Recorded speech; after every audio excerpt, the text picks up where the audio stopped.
Bonjour tout le monde, c'est Stevie de Music Feeling, j'espère que vous allez bien, que le déconfinement se passe bien. Et aujourd'hui, on va revenir sur un aspect plutôt sombre de l'industrie du disque, à savoir la tricherie. Oui, les pop stars qu'on adore, là, elles sont belles, elles sont riches et tout, mais beaucoup d'entre elles sont aussi prêtes à pas mal de choses pour atteindre la première place des charts. Vous les avez vues dans plusieurs vidéos et surtout cette semaine-ci, de nouveau, c'est relancé avec 6ix9ine qui menace Billboard.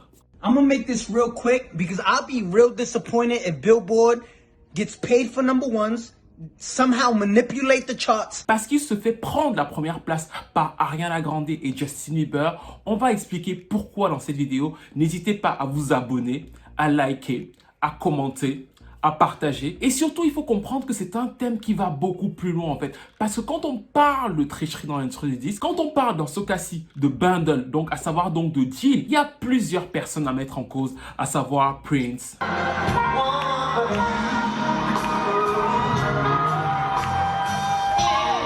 Oui, c'est même l'homme par qui tout commence dans cette histoire, mais il n'est pas seul parce qu'on pourra aussi parler de celle-ci.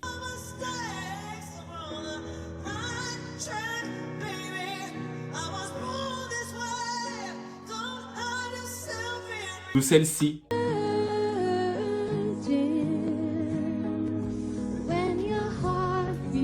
J'espère que vous êtes abonnés. On va commencer la vidéo avec 6ix9ine. Très énervé. I'll be real disappointed because this is for every rapper, artist in the world, every genre. If you manipulate the charts, right, and you create bundles. Oui, le garçon est remonté, il attaque, il invective. Et d'ailleurs, vous trouvez pas que cette vidéo, ça fait un peu comme un remix de mes deux vidéos la semaine dernière? Parce que la semaine dernière, c'est Nicki Minaj et donc Doja Cat qui ont pris la première place. Et cette semaine, c'est 6ix9ine qui s'apprêtait à les déclasser en fait. Il s'apprêtait à les déclasser, pourquoi? Parce qu'il était le meilleur en streaming. Il était le meilleur en streaming vidéo sur YouTube, comme on le disait la semaine dernière. Sauf que de l'autre côté, l'un des enjeux majeurs, c'est qu'il n'avait pas les radios derrière lui. Et face à lui, il avait Ariana Grande et Justin Bieber qui ont sorti ce titre-ci.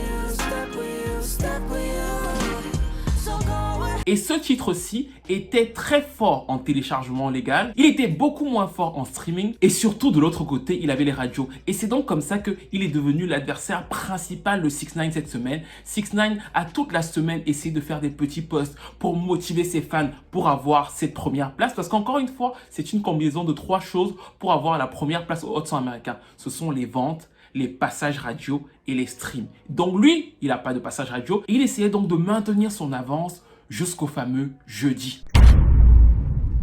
Le jeudi, alors que les deux titres étaient au coude à coude en nombre de points, qu'est-ce qui se passe? Il se passe que Amazon entre dans la course. Amazon fait un post qui va surprendre tout le monde et moi en premier. C'est qu'ils font un post où ils disent que toute personne qui va acheter la chanson de Justin Bieber et de Ariana Grande va recevoir 5 $.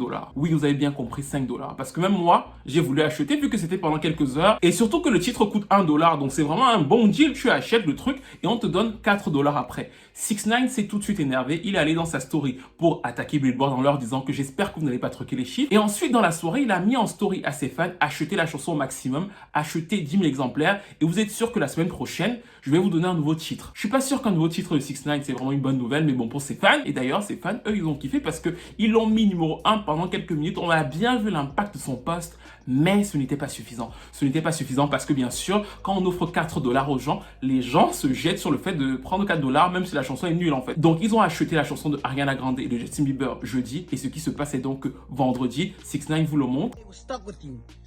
Last night, which is completely illegal, last night, last second, like last hour, Stuck With You by Ariana Grande submits 60,000 units out of nowhere, completely out of nowhere.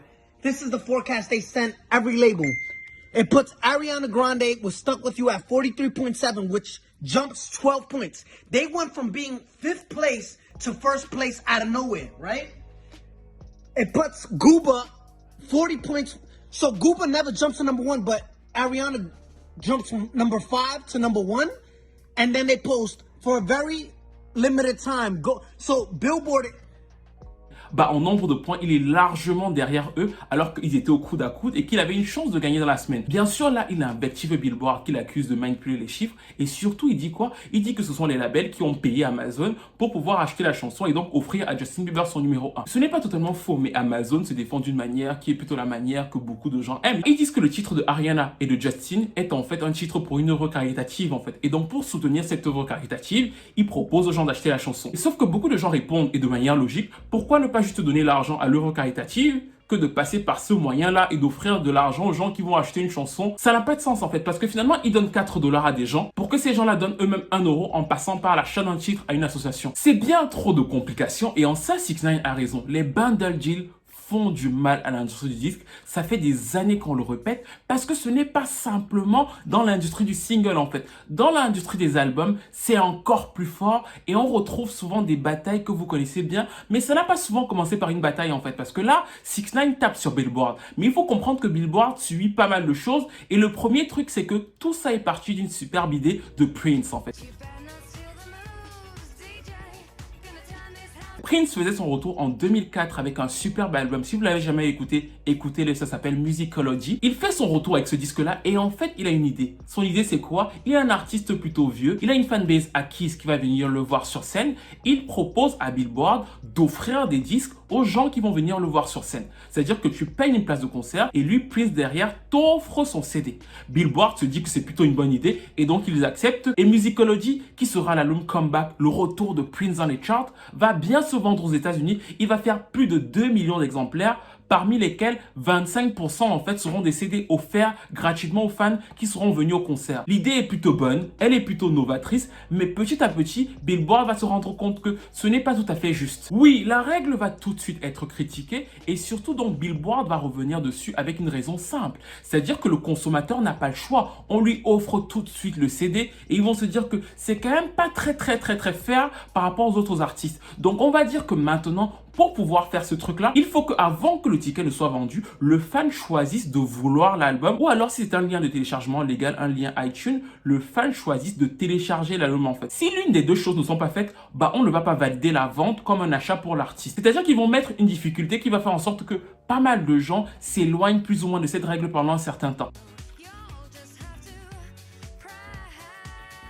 En 2011, 7 ans ont passé depuis l'affaire Prince, Billboard se repose un peu, le top album peut se passer plutôt bien, jusqu'à ce qu'il y ait une meuf qui s'appelle Lady Gaga. Lady Gaga sort son album Born This Way et il se trouve que l'album a un bon démarrage. Elle sort d'un gros succès et elle se dit « Wow, il y a des chances que je puisse avoir le meilleur démarrage de l'histoire de la musique féminine en fait. » À cette époque-là, le record est détenu par Britney Spears. Donc elle se dit qu'il faut battre Britney Spears et elle fait un deal avec Amazon. Le deal, c'est quoi? C'est que la première semaine de vente de l'album, Lady Gaga vend son disque sur Amazon à 99 centimes. C'est-à-dire que même chez Action, même chez Wish, ce n'est plus comme ça. La meuf vend son album à 99 centimes et ça va choquer beaucoup de monde dans l'industrie, surtout qu'elle va en vendre 400 000.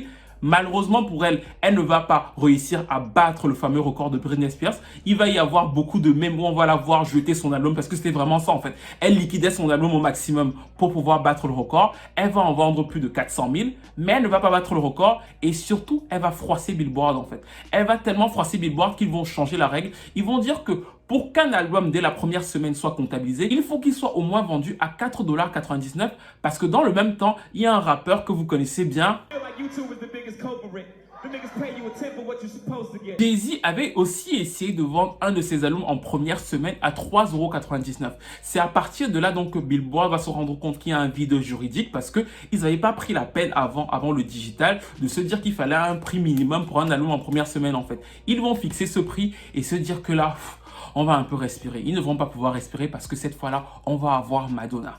Madonna va faire quoi? Elle va reprendre la technique de Prince. Elle va dire qu'elle a une grosse fanbase. Bien sûr, c'est Madge. Elle a sa fanbase et elle veut donc leur offrir l'album à chaque achat. Il faut savoir qu'en réalité, ce ne sont pas des offres. Ça veut juste dire qu'on inclut le prix de l'album dans la place de concert. C'est tout. Ce ne sont pas des dons réels en fait. C'est pour ça que Billboard accepte en se disant que ce sont en fait des dons déguisés. C'est-à-dire que le fan qui reçoit le mail qui lui dit que voici le ticket de concert, Il a l'album, mais même s'il croit que c'est gratuit, c'est en fait inclus dans le prix total de sa place de concert. C'est comme ça que Madonna va avoir l'un de ses meilleurs démarrages en 2012, alors qu'elle n'aura pas de gros tubes aux États-Unis. Elle va faire 359 000 exemplaires vendus. Pourquoi? Parce que ses fans avaient reçu l'album gratuitement après des tickets de tournée et que fatalement, ils l'ont téléchargé. Billboard a compté comme ça près de 200 000 albums sur les 359 000 albums vendus en première semaine qui étaient en fait des dons à ses fans. Ça lui a fait un très bon démarrage, mais cette technique a un talon d'Achille. C'est quoi? C'est que quand le bundle a été fait au démarrage, donc tu as un très bon démarrage et on répertorie tous les dons que tu as fait là sur la première semaine. Sur la deuxième semaine, comme ce ne sont pas des ventes réelles, mais ce sont des dons faits sur des fans qui ont acheté des places de concert, bah ça chute en fait. Donc Madonna va avoir des terribles chutes à partir de là dans sa carrière. Elle va accumuler, vu qu'elle va faire ça plusieurs fois, les plus grosses chutes de l'histoire de la musique américaine. Parce que chaque fois qu'elle va faire des bundles pour ses tournées, les gens vont prendre la place gratuitement parce qu'ils achètent la place de concert de Madonna. Ils vont la recevoir. Ça va booster ses chiffres de première semaine, mais après elle va tout de suite s'effondrer parce qu'en réalité, il n'y a pas un écosystème, il n'y a pas une attente autour des albums de Madonna. La technique va commencer à se démocratiser et à être reprise par énormément d'artistes. Et il va y avoir des critiques parce que Billboard va dire que nous, on vérifie à chaque fois que chaque fan a téléchargé l'album. Nous, on vérifie à chaque fois que chaque fan a reçu l'album. Et il va y avoir plein de preuves que non, à chaque fois, les fans ne téléchargent pas tout de suite l'album. À chaque fois, les fans ne reçoivent pas les albums. Bref, il va y avoir multiples critiques du fait que cette technique-là n'est pas totalement maîtrisée par Billboard et doit donc s'arrêter. Mais ça ne va pas s'arrêter parce que quand Billboard va essayer de savoir comment s'arranger avec ça, il va y avoir autre chose qui sera encore pire. C'est le fameux merchandising.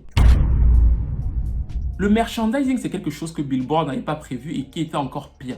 Quand on va ouvrir la porte en disant qu'on peut offrir des albums comme ça pour les places de tournée, bah, certains artistes, en commençant par Kanye West, vont se dire que bah, pourquoi on ne pourrait pas offrir des vêtements ou alors des t-shirts en leur disant que tu achètes ce t-shirt, je t'offre l'album. C'est comme ça que ça va commencer à très grande échelle avec Life of Pablo de Kanye West, mais ça va s'accentuer et ça va atteindre un point culminant avec Travis Scott sur cet album-ci.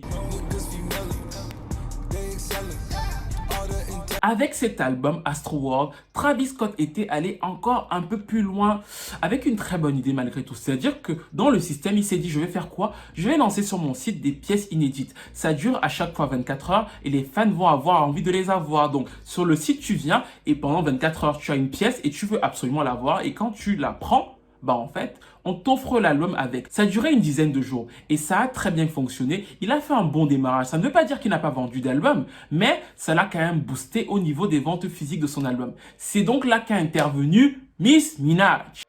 Whole nigga of the week, of course, is Travis Scott. Woo!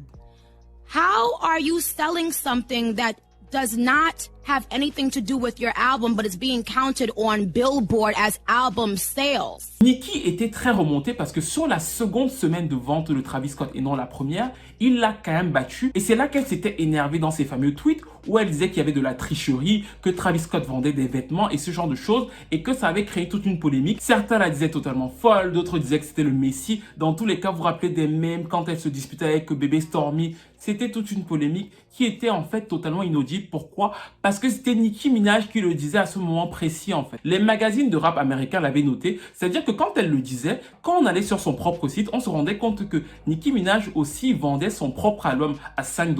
5 $, c'était le minimum. C'est-à-dire que vous vous rappelez que pour pouvoir vendre l'album en première semaine, il fallait au moins que ça fasse 5 $. Donc elle vendait son album à 5 $.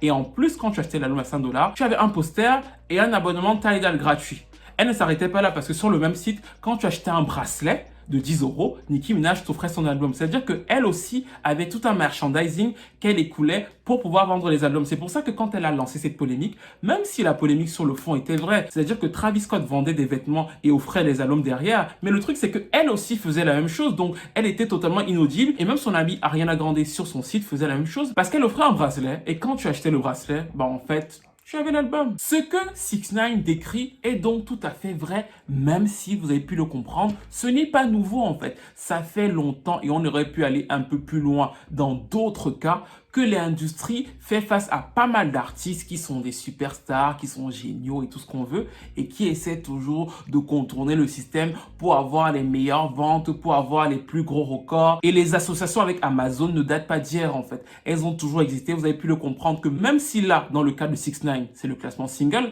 dans le cas de Lady Gaga, c'était le classement album, et c'était encore une fois Amazon en fait. Ça ne date absolument pas d'hier, et même si toutes ces pop stars, tous ces artistes là vous font croire dans les médias que oui, pas de concurrence, j'aime tout le monde, en général, tout le monde est là pour sa gueule. C'est un milieu hyper concurrentiel. Et surtout, moi, je suis contre une chose, c'est contre le fait qu'on tape sur Billboard, en fait. Parce que Billboard, vous avez vu qu'ils ne font que réagir aux différentes perfidies de pas mal d'artistes. Chaque fois qu'ils font un truc en bas, les artistes passent en haut. Chaque fois qu'ils vont en haut, les artistes passent en bas. Ils se battent beaucoup contre le fait que les artistes trichent. Et chaque fois que les artistes trichent, ils trouvent une nouvelle parade, en fait. Et le bundle, à la base, ce n'est pas une mauvaise idée parce qu'il y a pas mal d'artistes qui font face à des publics qui n'ont plus forcément l'idée ou l'envie d'aller directement dans des magasins de CD. C'est plutôt des artistes genre Cher, genre Madonna, des artistes qui ont un public adulte. Et le bundle était une bonne idée pour faire un lien entre ces artistes-là et leurs anciennes fanbases. En réalité, ce n'est pas gratuit en fait. C'est-à-dire qu'encore une fois, même si les gens qui l'ont gratuitement pensent que c'est gratuit, le prix de l'album est inclus mécaniquement dans la place de concert. Donc ce n'est pas de la vraie gratuité et c'est un bon deal pour ce genre d'artistes qui ont plutôt des fanbases adultes. So Billboard,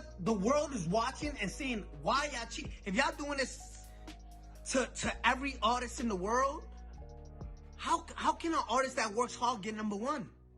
How? C'est donc petit à petit que ça s'est transformé. Pourquoi on en arrive dans la situation actuelle où c'est totalement la cour du roi Péto en fait. À savoir que n'importe qui sort son petit t-shirt, il met son nom dessus, il met sur son site internet, il sourit aux fans, il fait des stories allongées et tout et tout et tout. Sachant que derrière les fans vont avoir l'album ou alors le CD ou alors le single, un vinyle, n'importe quoi. C'est-à-dire que c'est un écosystème qui s'est construit et c'est quelque chose que depuis plusieurs années sur mon blog, je dénonce en fait. Alors ça fait rager les fans de certaines pop stars qui n'en peuvent plus quand je dénonce ce genre de choses. Mais c'est justement pour ça que je prends plaisir à redénoncer. Je vais même prendre mon micro. C'est du dropshipping. Prenons par exemple le cas de Doja Cat et de Nicki Minaj. Quand vous allez sur le site pour le vinyle, on vous dit quoi? C'est écrit. On vous dit que le vinyle vous sera livré sous 16 semaines, à savoir 4 mois. Pourquoi? Et c'est confirmé dans l'article de Billboard. En fait, les vinyles ne sont pas encore arrivés en fait. C'est-à-dire que chaque fois qu'il y a une commande, eux, ils vont ensuite commander la société qui va faire les vinyles, mais ce ne sont pas des vinyles qui sont déjà prêts. Pareil aussi pour Ariana Grande et Justin Bieber. À savoir que là, ils ont dit quoi? Ils ont dit qu'ils ont 60 000 copies signées pour les fans. Bien sûr que les copies signées ne sont même pas encore fabriquées parce qu'en fait, c'est chaque fois qu'il y a un achat qu'on envoie le mail pour que le CD soit fabriqué qui va revenir ensuite aux États-Unis, que Ariana Grande et Justin Bieber vont signer et donc peut-être les gens vont l'avoir en septembre en fait. Cette méthode me gêne énormément. Je vais reprendre mon micro et parler comme si j'étais à l'ONU.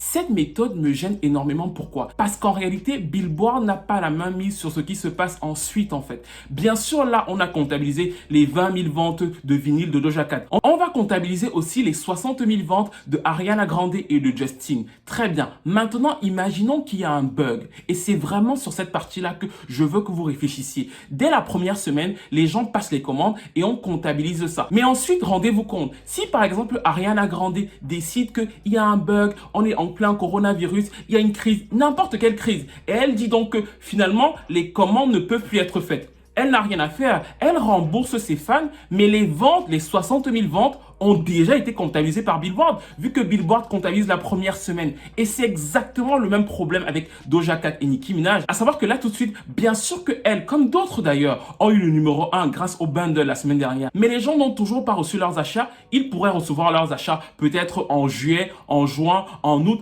Et ce n'est pas normal en fait. Ça veut dire qu'en réalité, ce n'est pas la chanson la plus populaire de la semaine. C'est la chanson la plus marketée ou alors c'est la chanson la plus, je sais pas, mais ce n'est pas la chanson la plus populaire de la semaine actuelle aux États-Unis.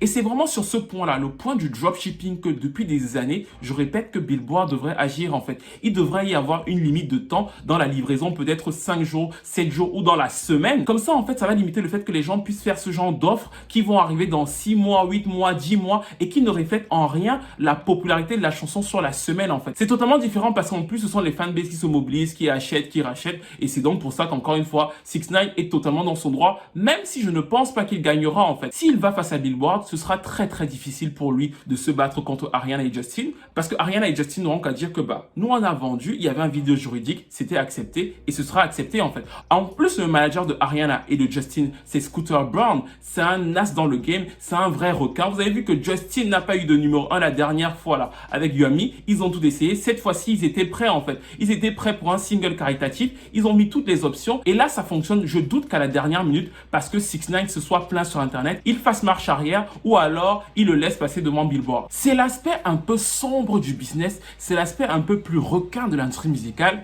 Oui, je sais, le micro est pas branché, mais j'aime bien le côté au nu quoi. Bref, c'est l'aspect sombre du business et surtout pour ceux qui se posent la question, Amazon ne perd absolument rien. Amazon est même gagnant parce qu'en fait, il s'attire de la clientèle. Parce que ce qu'il donne en réalité, ce n'est pas 5 € en liquide. Ce sont des bons d'achat. Donc, la plupart des gens, qu'est-ce qu'ils vont faire? Il y a une partie des gens qui vont venir sur Amazon, qui vont se dire, je prends la chanson de Ariana et de Justin, mais de l'autre côté, ils vont pas demander à Amazon de leur rembourser les 4 € en fait. Ils vont passer à autre chose. Les autres qui vont voir que Amazon m'a quand même donné 4 €, c'était un peu dur pour moi, qu'est-ce qu'ils vont faire? Ils vont devoir racheter sur Amazon avec le bon d'achat. Donc, pour eux, ce partenariat avec Justin, c'est juste un moyen d'attirer une nouvelle clientèle en fait. Ils sont juste en train de rattraper les fans de Justin et d'Ariana sur leur plateforme pour que ces fans-là deviennent aussi des acheteurs récurrents. C'est un done deal pour les deux. Et ce qu'il faut comprendre, c'est qu'il y a énormément de pop stars actuels. Ce n'est pas nouveau en fait le fait de truquer les chiffres et tout. Mais dans l'ère où on est, dans l'ère du streaming, ça a complètement explosé parce que la plupart des gens même voient la qualité d'une chanson par rapport à son nombre de streams. Donc partant de là, les pop stars sont complètement envahis par cette recherche de chiffres, de toujours plus de chiffres. Ça passe même après la qualité d'une chanson. Et c'est pour ça, au fil des vidéos, que vous le voyez, c'est de plus en plus accentué en fait. On va de plus en plus bas ou alors on va de plus en plus haut pour avoir les numéros 1, les records. Parce que la société dans laquelle on est aussi comme ça en fait. Nous voulons tous plus de likes, plus d'abonnements sur Instagram. D'ailleurs, n'hésitez pas à me suivre sur Instagram, surtout que cette semaine, j'ai reçu Selena Johnson, j'ai reçu Charlotte Dipanda, j'ai reçu pas mal d'artistes. N'hésitez pas à me suivre sur Instagram. Nous comptons tous sur le maximum de chiffres et ça se retranscrit aussi beaucoup dans l'industrie du disque en fait. Si le sujet vous intéresse vraiment, on reviendra sur d'autres pop stars qui sont vraiment expertes en petite tricherie. Si les Grammy Awards du bundle et vraiment de la tricherie dans l'industrie existait, certaines autres pop stars seraient vraiment les meilleures en fait. Si ça vous intéresse vraiment, on reviendra dessus dans une autre vidéo. En attendant, n'hésitez pas à me donner votre avis sur cette vidéo, sur ce qui se passe avec 6ix9ine et avec Ariana et avec Justin, sur le modèle même des bundles. Vous avez vu qu'encore cette semaine aux États-Unis avec l'album du chanteur du country Kenny Chesney, il y a eu un problème en fait avec les bundles. À savoir que lui, son album est premier. Il a battu Drake avec près de 240 000 exemplaires vendus. Le problème qui se pose, c'est que 95% de ces ventes physiques-là sont venues du bundle, à savoir donc qu'il a offert ça gratuitement à ses fans. Là encore, ça peut plus ou moins passer, c'est un public adulte, mais le problème qui se pose, c'est que tout de suite après, quelques jours simplement après l'annonce des résultats, ils ont repoussé la tournée à 2021 en fait. Et Billboard n'a pas la main mise sur ça parce que quand ils repoussent la tournée à 2021, Billboard a déjà donné le numéro 1. Et c'est exactement ce que je reproche depuis des années. Et c'est exactement la même chose pour Doja Cat et pour tous les autres. À savoir que, bien sûr que là, ils ont déjà le numéro 1 encore, peut-être pour Justin, pour Doja Cat et tous ces gens-là. Mais s'ils ne livrent pas, si par exemple dans un des pays où ils font faire leurs diverses merchandising, par exemple les enfants décident curieusement d'aller à l'école, c'est-à-dire qu'on dit là que dans ce pays-là, les enfants vont à l'école, ils cessent de travailler. Qu'est-ce qui va se passer? Bien sûr, les artistes qui auront fait des commandes là-bas vont devoir annuler ces commandes-là, on est d'accord. Et s'ils annulent ces commandes-là, même s'ils remboursent leurs fans, le numéro 1 a déjà été donné en fait. On n'a aucune main mise sur comment ça se passe après et c'est vraiment encore pour moi le problème essentiel de ces fameux bundles là. Bref, vous avez compris mon avis. N'hésitez pas à me donner le vôtre. N'hésitez pas à liker, à commenter, à partager, à me dire ce que vous pensez de ce que Prince a fait, à me dire ce que vous pensez de ce que Lady Gaga a fait, à me dire ce que vous pensez de ce que Madonna a fait, à me dire ce que vous pensez de ce qui se passe là tout de suite avec 6ix9ine. Bref, vous avez compris, à me dire tout ça. Et je vous retrouve très vite pour une nouvelle vidéo. Dites-moi aussi si vous voulez qu'on parle de la payola. Mais ça, c'est encore un autre domaine. C'est quand les artistes payent les radios pour pouvoir passer à la radio. Et ça, c'est une bataille encore plus féroce. Dites-moi tout dans les commentaires. Et je te jure, là, il est 6 h du matin. Je te jure, il est 5 h 53.